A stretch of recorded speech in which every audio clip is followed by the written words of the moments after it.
Muito bem. Pai Nosso tem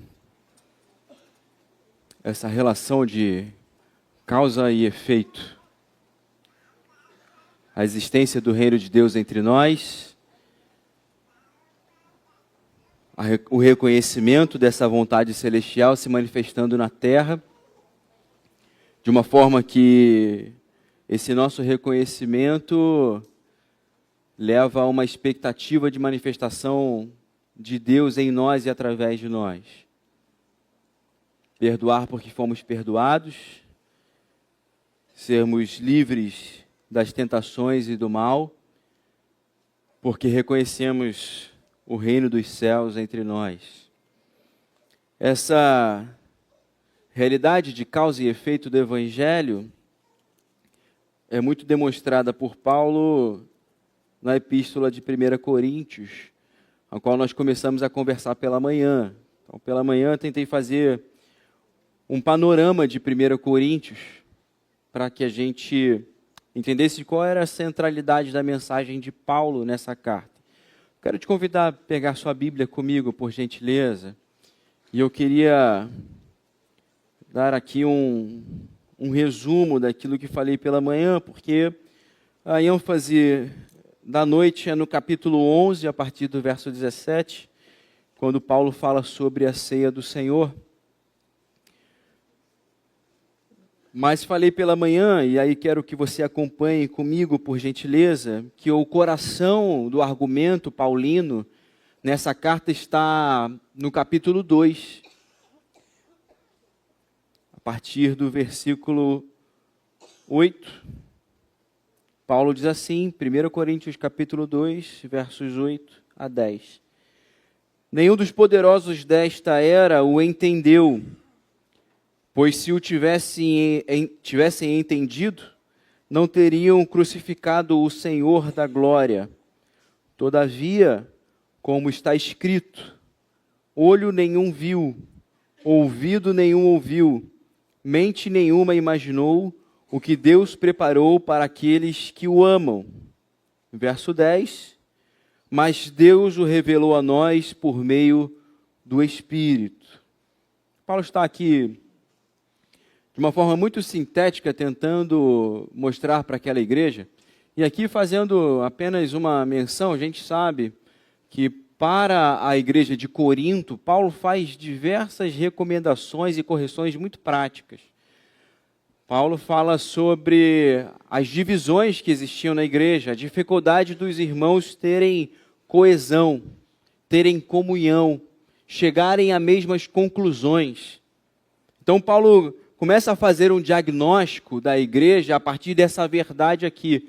Olha, as autoridades do mundo não compreenderam o plano de Deus, mas a vocês foi revelado pelo Espírito, que aquilo que olho nenhum viu, ouvido nenhum ouviu, mente nenhuma foi penetrada, foi manifesto entre vocês, que era Jesus Cristo. Então é muito importante, por exemplo, aqui, só fazendo uma observação, para que a gente compreenda aquilo que está escrito na Bíblia, e principalmente quando nós lemos cartas, fazer recorte de carta é um perigo. É a mesma coisa que o pessoal faz hoje aí para espalhar fake news. Faz recorte de falas e coloca ali fora de contexto. Então, quando a gente fala, olho nenhum viu, ouvido nenhum ouviu, mente nenhuma foi penetrada, é o que Deus tem preparado para você. Ele tem preparado as riquezas e os mananciais da vida. Não, para com isso. O que Paulo está falando, desse olho nenhum viu, ouvido nenhum viu, é o plano redentor de Deus revelado em Cristo Jesus. Esse é o grande plano que Paulo está falando. Então, às vezes, vê lá o adolescente, está perto ali do vestibular e fica, qual é esse grande plano que Deus tem para a minha vida? Será que é ser engenheiro? Será que é ser economista? Será que é ser pastor? Não é sobre isso que Paulo está aqui conversando com a igreja de Corinto. É sobre essa realidade de Cristo. E o que Cristo possibilita para aqueles que descobrem isso pelo Espírito. O que Cristo possibilita? Paulo termina dizendo que o conhecimento de Jesus Cristo, ou o reconhecimento dessa glória de Jesus, o conhecimento de Jesus como Filho de Deus, rende aos cristãos, você pode ler comigo, por gentileza, 1 Coríntios capítulo 2, verso 16. Finalzinho, a última frase aí desse capítulo 2. Nós, porém, temos a mente de Cristo. Olha que sublime.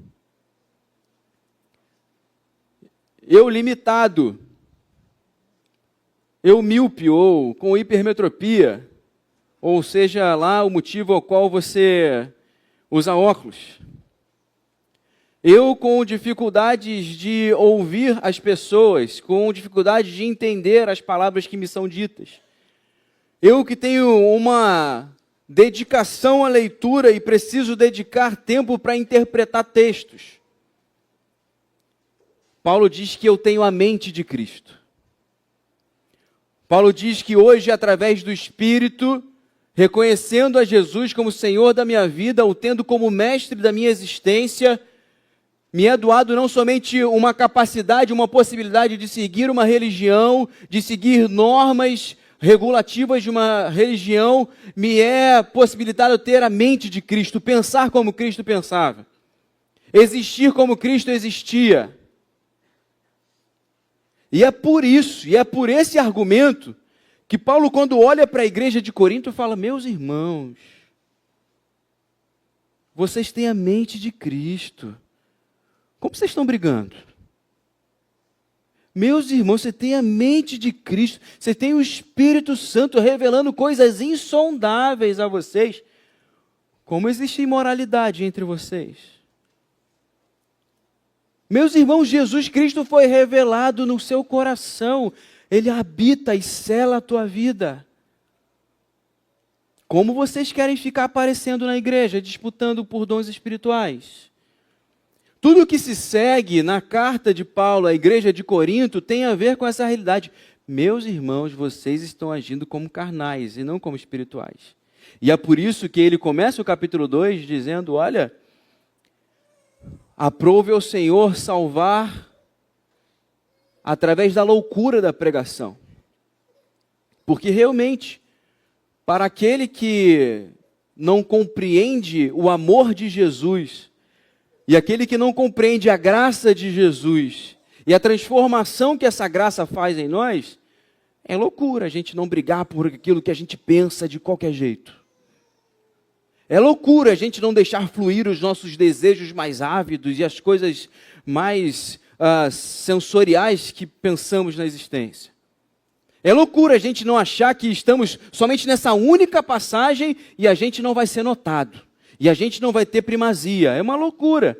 Mas para quem entende a graça de Jesus, a gente começa a aderir àquilo que vemos ao longo do Evangelho, aquilo que vemos ao longo das cartas paulinas, aplicando ali a cada igreja, prefira dar honra ao seu irmão do que a si mesmo. No que depender de vós, tende paz com todos.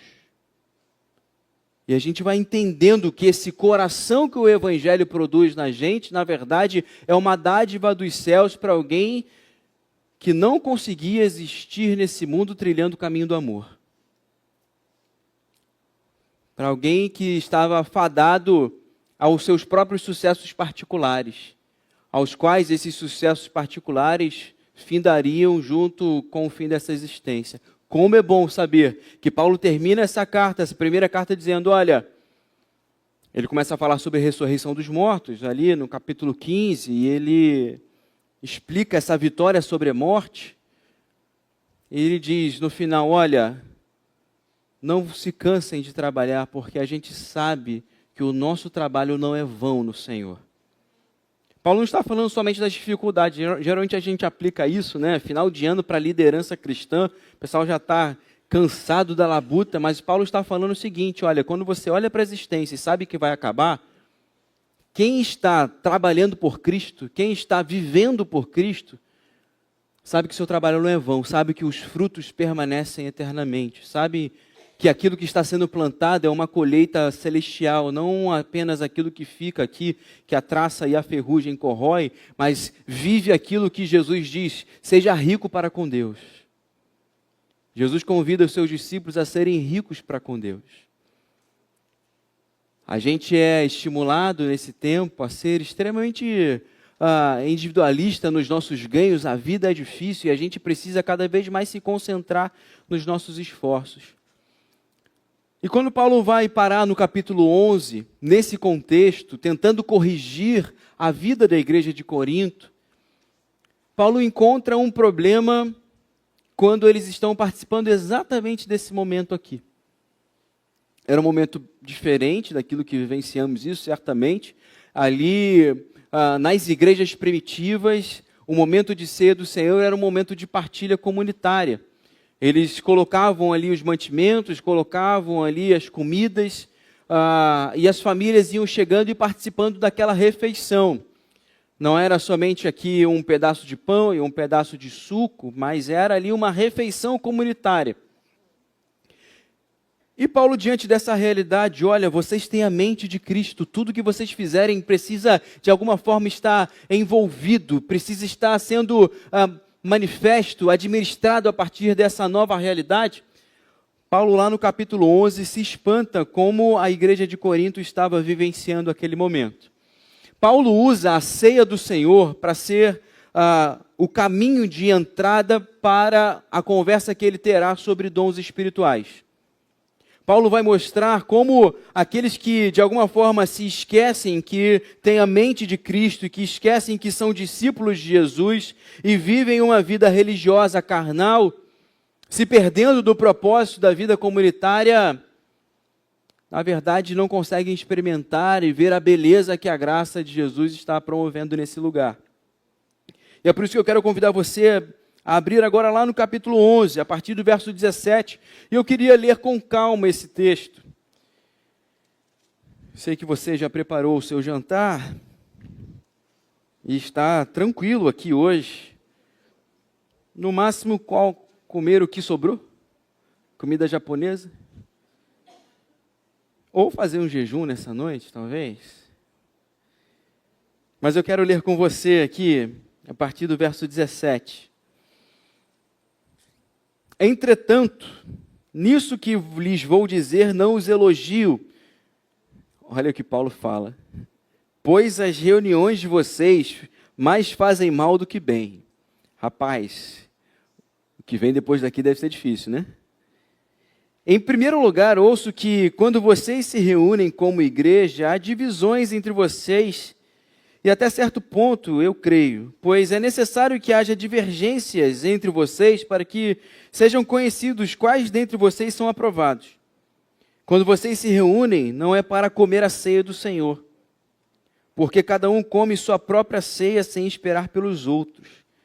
Assim, enquanto um fica com fome, outro se embriaga. Será que vocês não têm casa onde comer e beber? Ou desprezam a igreja de Deus e humilham os que nada têm? O que lhes direi? Eu os elogiarei por isso? Certamente que não. Então, vamos parar aqui para depois a gente ler o que a gente está acostumado a ouvir. Paulo está sendo muito cirúrgico e prático aqui. Paulo está fazendo uma descrição muito particular da vida daquela igreja. Mas um princípio aqui fica talvez mais claro quando nós lemos esse início de argumento de Paulo. Cada um come a sua ceia. Essa é a indignação de Paulo. Cada um come a sua ceia. Participa desse momento não para a comunidade, participa desse momento para si. Está aqui mais como um beneficiário do clube cristão do que como um membro ativo do corpo de Cristo. Isso para Paulo vai completamente distante daquilo que quem tem a mente de Cristo deveria participar. Paulo está assustado como diante da mesa de Jesus e diante daquele que se ofertou pelas vidas, cada um consegue chegar naquela reunião pensando em si. Acho que isso é muito próprio do nosso tempo, queridos. Talvez Paulo estivesse escrevendo para mim isso, se olhasse por vezes como me comporto na igreja. Talvez Paulo estivesse escrevendo para alguns de nós nessa noite, porque quando a gente procura igreja, a gente procura uma igreja que satisfaça. A gente procura uma igreja que tenha o discurso que a gente concorda. A gente procura uma igreja que oferte para a gente um culto legal. A gente procura uma igreja que oferte um ministério legal que traz brincadeira para os nossos filhos. A gente procura uma igreja que, de alguma forma, faça com que os meus filhos fiquem na igreja enquanto estou aqui, desfrutando desse ambiente em que o pastor fala algo legal para o meu coração, para a minha semana sair animada. O que Paulo está trazendo de forma própria é que, na verdade, esse momento que estamos participando hoje, a beleza desse momento, e algo que talvez a minha geração e as gerações mais novas estão perdendo, que é a capacidade de ver beleza em símbolos. Os símbolos estão sendo, de alguma forma, substituídos por nada. E a gente vive o oposto do que a gente viveu como história de igreja cristã, que ao longo da igreja católica romana, eles foram dando símbolos, e os símbolos foram virando ídolos. Nós estamos caminhando para um lugar que os símbolos e os memoriais perdem o seu valor. Por vezes, eu e você que somos jovens, mais novos, adolescentes, a gente pega esse momento da ceia do Senhor, e isso é um copinho com suco, e a gente ainda reclama do gosto do suco. Mas esse momento ele tem uma beleza porque cada pessoa que pega esse invólucro que tem um líquido dentro, que simboliza para nós o sangue de Jesus, é uma mensagem do poder de Deus para nós. Quando nós separamos um domingo por mês para isso, o que nós estamos lembrando é que, sim, o poder de Deus atuou em mim, mas Ele continua atuando em milhares de vidas. A palavra de Deus continua salvando pessoas. O Espírito Santo continua transformando vidas. Quando eu vejo a manifestação da comunidade de Deus tomando para si o cálice e o pão, eu tenho essa convicção de que outras pessoas estão professando Jesus, e Jesus está com ela todos os dias, e elas estão vendo a sua transformação e estão se arrependendo dos seus pecados. Elas estão nesse caminho de salvação e de santificação junto comigo. Elas estão passando pelas tribulações da vida, acreditando que o Senhor da glória tem as sustentado. Elas estão caminhando junto com o corpo de Cristo, sabendo que nesse mundo não existem apenas pessoas maldosas e egoístas, mas existem pessoas que estão dedicando a sua vida em prol de outras vidas, para que o Evangelho seja pregado, para que haja mantimento em outras casas. Nós estamos vendo o poder de Deus somente quando cada um de nós pega esse cálice. Mas se nós nos desfazemos dos momentos e olhamos, para mim isso aqui, quando eu pego esse copinho, é só um copinho. Porque eu estou aqui para mim, e isso eu não consigo ter a sensibilidade de que esse movimento comunitário está demonstrando o poder da salvação em Cristo Jesus. É isso que Paulo está falando. Vocês perdem o sentido da ceia, não só porque comeu demais ou comeu de menos, mas o sentido desse chamado paulino é: você está participando de algo que é comunitário, com expectativas individualistas. Você está participando de algo que não é para você, e esse momento de culto não é para mim, não é para você, é para o Senhor Jesus, com uma expectativa de que você seja considerado, naquilo que chamei de manhã, depois você pode assistir lá, de clientelismo patronal. Quando nós vivemos um consumo da fé, nós nos comportamos como aquele que tem razão, porque o cliente tem razão. E nós não estamos diante daquele que tem toda a razão, com os corações abertos para sermos edificados por sua palavra. Então Paulo está aqui chamando essa atenção. Esse momento é um momento comunitário, e ele tem sentido porque o teu irmão foi salvo pelo sangue de Jesus. E ele tem beleza porque o teu irmão está caminhando, seguindo a Jesus. E ele tem glória e peso, não porque nesse momento existe uma transubstanciação, não porque existe um milagre nesses elementos, mas porque existe um milagre na vida de quem está do teu lado. Jesus Cristo salvou teu irmão, Jesus Cristo salvou tua irmã.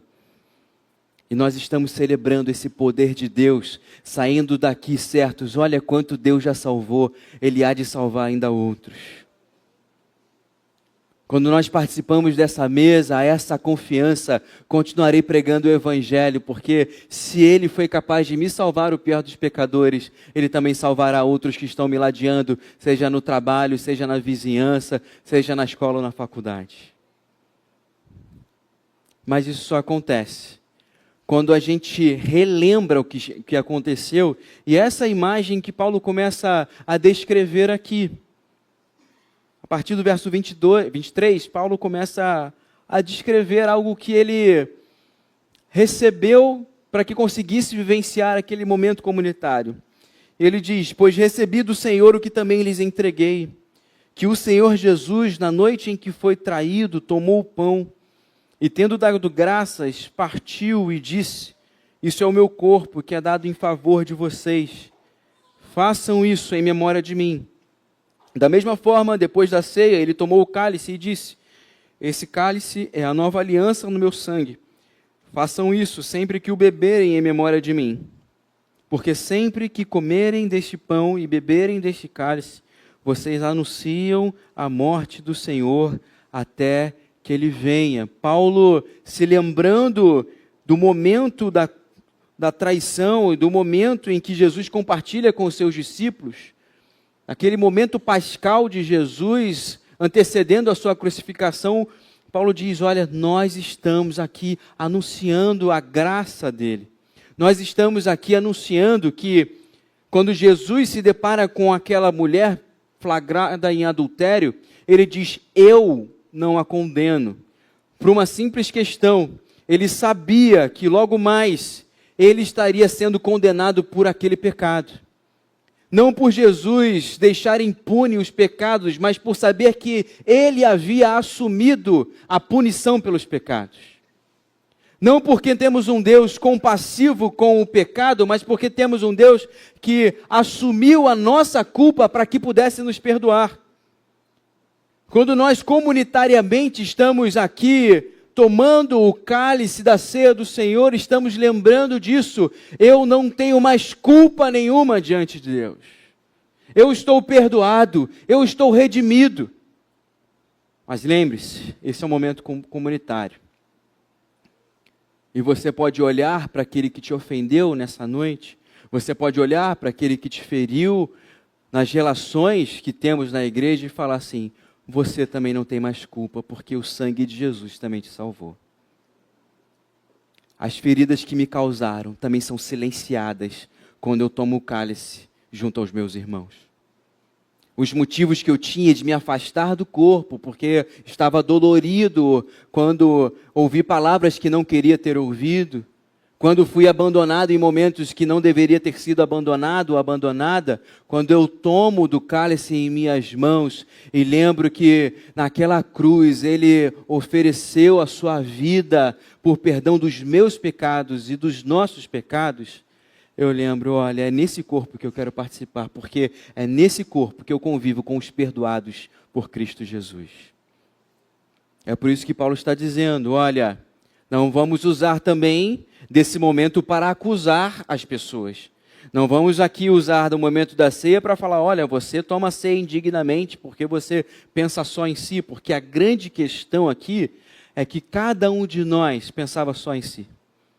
E o que estamos fazendo quando tomamos esse cálice nas mãos é falar: sim, mas houve alguém que pensou em todos. E por isso, a partir desse momento, todos são convidados a pensar não mais em si, mas naquele que por eles morreu e ressuscitou dos mortos. Quando tomamos esse cálice, professamos esse perdão que Cristo nos oferece. Quando tomamos o cálice de Jesus nas mãos, lembramos que estamos limpos. E nesse momento, Deus não está nos olhando atravessado pelos nossos pecados. Deus está olhando corações santificados pela sua presença. Sabe? Deus não está olhando para baixo procurando pecadores. Ele diz para a mulher samaritana que Ele está olhando para baixo procurando verdadeiros adoradores. E sabe o que é mais bonito? É que Ele encontra esses verdadeiros adoradores nessa noite, na minha vida, na sua vida, não pelos nossos méritos, mas pelos méritos da graça de Jesus. Deus te contempla nessa noite. Você pode contabilizar as suas culpas, mas Deus te olha através da marca do Cordeiro que existe no teu coração. Você está perdoado, você está livre, você está desculpado por Cristo Jesus. E por isso tem a mente de Cristo. E por isso está buscando ter um pensamento diferente nessa vida. E por isso está honrando essa graça enquanto vive. A partir desse momento que Paulo monta essa cena, em que ele relembra da cena de Jesus partilhando a ceia com os seus discípulos, ele nos faz um convite, que eu quero ler com você ainda nesse texto. A partir do verso 27 ele diz: portanto, todo aquele que comer o pão ou beber o cálice do Senhor indignamente, será culpado de pecar contra o corpo e o sangue do Senhor. Existe uma forma errada de participar desse momento. E a forma errada já havia sido mencionada por Paulo. A forma errada de participar desse momento é participando como esse momento fosse um momento só seu. Então existia um costume antigo, e talvez ainda seja um costume seu, de alguma forma lembrar de algo que você tenha feito nessa semana ou antes do culto. Você brigou aí com a esposa, brigou com o marido, brigou com o filho, né? Fez aí alguma coisa e falou: não vou participar da ceia porque eu não estou capacitado. Como se fosse nobre. Como se isso fosse nobre. E eu sei que esse foi um ensinamento muito perpetuado durante muito tempo. Mas isso não é nobre.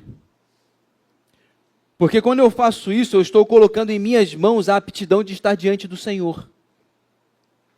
Eu estou colocando sobre minha júdice e meus méritos o fato de participar do corpo de Cristo.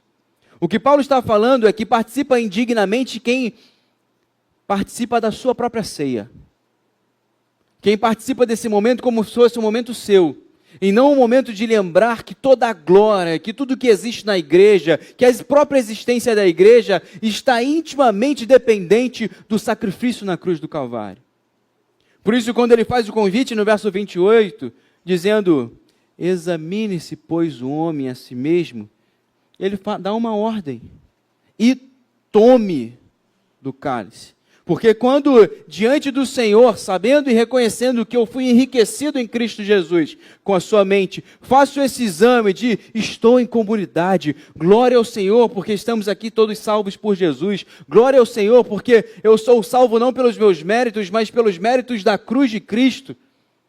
E eu faço esse exame de, olha Senhor, eu participo do teu corpo, eu sou família de Deus, eu sou edifício de Deus, eu sou a lavoura do Senhor, a qual a colheita é dele.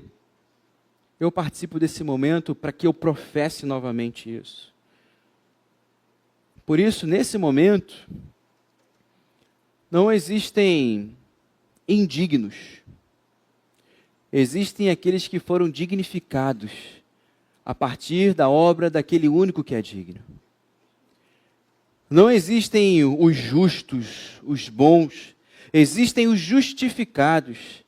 Aqueles que diante daquele que foi totalmente justo, são transformados e são tornados justos diante da face de Jesus. Por isso, nessa noite, você é convidado a participar da mesa de Jesus.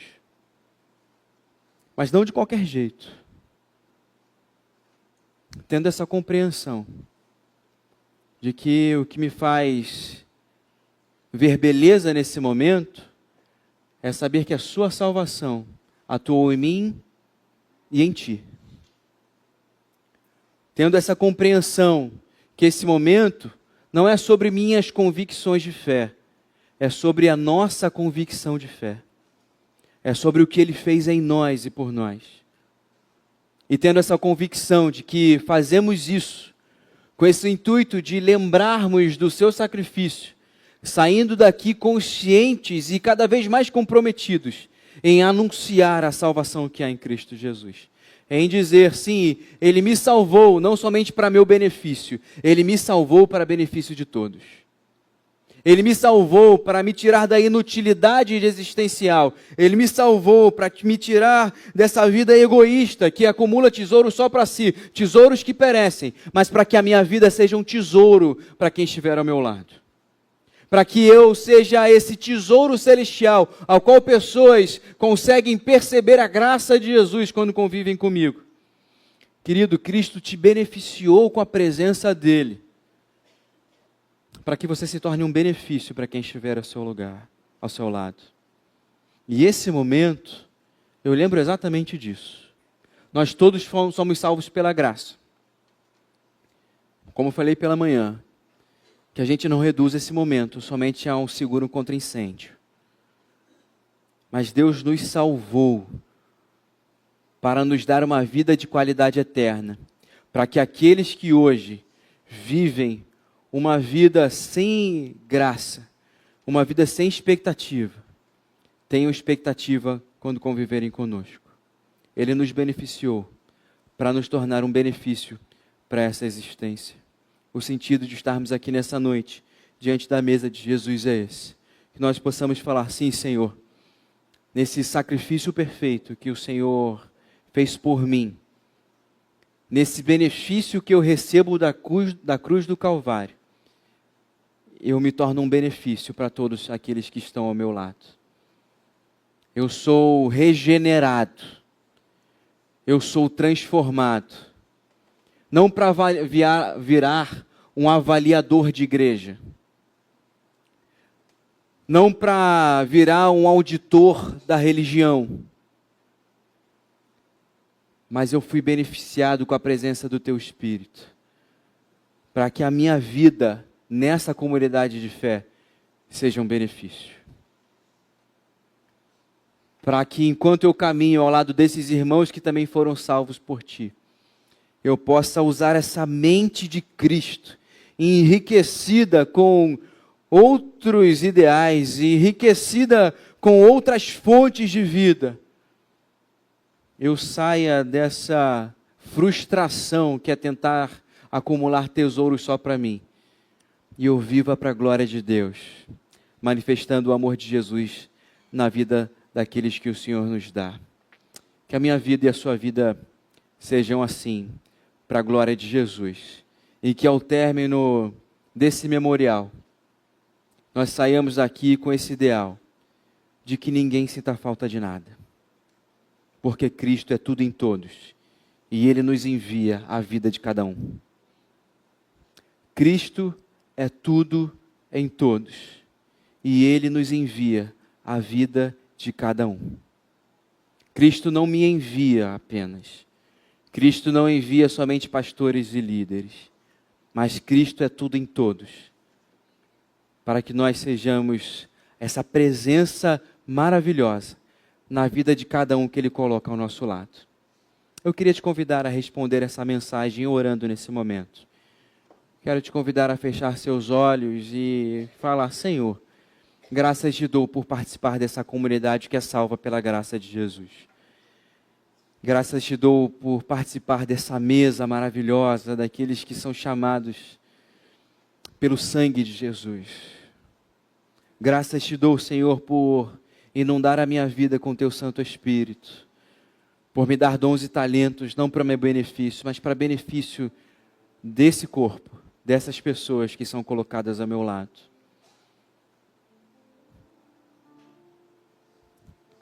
Talvez nessa noite Deus queira renovar chamados, renovar propósitos, renovar ministérios, renovar lideranças. Por vezes é sim pesado o fardo de trabalhar em prol de outros. Nós nos sentimos preteridos, solitários. Mas o que nos motiva é o amor de Cristo, assim diz Paulo para a igreja de Corinto. O que nos constrange é o amor de Jesus. E é por isso que estamos hoje diante da cruz de Cristo, falando assim, meu Abba Pai, meu Pai amado, meu Paizinho, eu estou aqui me dedicando, não por mim, não somente pelas pessoas, mas eu estou me dedicando, porque o Senhor dedicou a sua vida no meu lugar. Porque o Senhor entregou a sua vida na cruz do Calvário. Por isso nada há de me tirar a alegria da tua salvação. Por isso te pedimos, Senhor, nessa noite, renova a alegria da tua salvação nesse corpo, nessas vidas.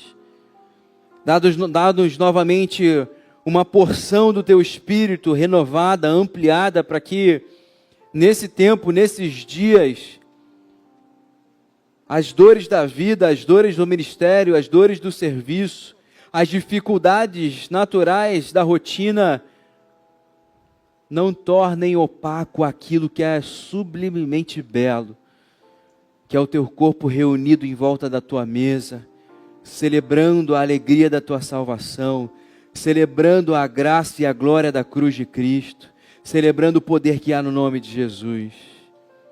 Não nos faça, Senhor, contemplar belezas passageiras desse mundo, mais do que contemplar a tua face resplandecendo através de nós.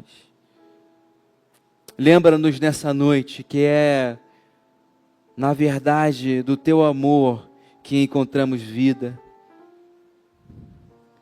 Lembra-nos, Senhor, que é na realidade do teu corpo que somos resgatados da inutilidade. Reaviva e reaquece nossos corações, não na animosidade, no entusiasmo do momento, mas na convicção, Senhor, de que o teu sangue nos lavou e nos limpou de toda a culpa e pecado. Que seja assim na minha vida e na vida de cada irmão meu aqui nessa noite, no precioso nome de Jesus, amém.